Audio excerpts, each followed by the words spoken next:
ვეღარაფერს ვერ ვხვდები, იმიტომ რომ სამჯერ მქონდა გასაჩივრებული, რომ დაეშვათ ზვიადის მტკიცებულებები და ვარი გვითხრეს და 100%-დან 90-ს იმედს არ ვიტოვებ რა. 10% რა ვიცი, ახლა დედის გულია და ფიქრობს, რომ ალბათ მიიღებენ, თორე ვერ გეტყვი. არადა რომ მიიღონენ სამხილების, ძალიან კარგი იქნება. აქ ხომ ადამიანმა თავის დაცვის უფლება დაქონდეს და სამართლიანად. ზვიადი იყო უნივერსიტეტში, ზვიადი საღამოს სახლში არ იყო, მოიყვანეს სახლში და არავინ არ დაასწრეს, არც მეზობელი, არც ადვოკატი. ამის ლაივებია.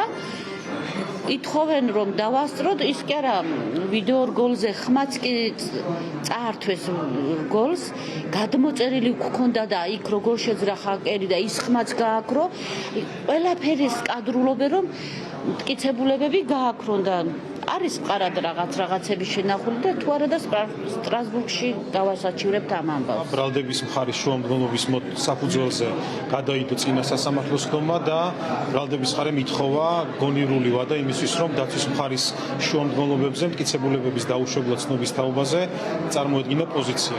დღეს სასამართლოში განხილვის დროს მოვისმენთ ბრალდების მხარის პოზიციას დაცვის მხარის მიერ დაყენებულ შუამდგომლობის თაობაზე.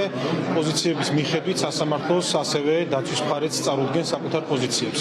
თუ ბრალდების მხარე არ დაეთანხმება და მაღალი ალბათობით მოლოდინი გვაქვს, რა თქმა უნდა, რომ არ დაეთანხმება იმ შუამდგომლობებს, რომელიც ჩემმა კოლეგებმა და თავად მე დასაბუთებულად წარვადგინეთ, შესაბამისად ამ პოზიციების მერე დაცვის მხარე აუცილებლად ისარგებლებს კანონით გათვალისწინებული რეპლიკის უფლებით და კიდევ ერთხელ სასამართლოს მიაწოდებს ინფორმაციას თუ რა საფუძვლით ითხოვს დაცვის მხარე კონკრეტული მტკიცებულების დაუშვებლად ცნობას. დღეს ასევე სასამართლო იმსჯელებს საქმის არსებითად გადაცემის საკითხზე და სისხლისამართლებრივი დევნის შეწყვეტის საკითხზე.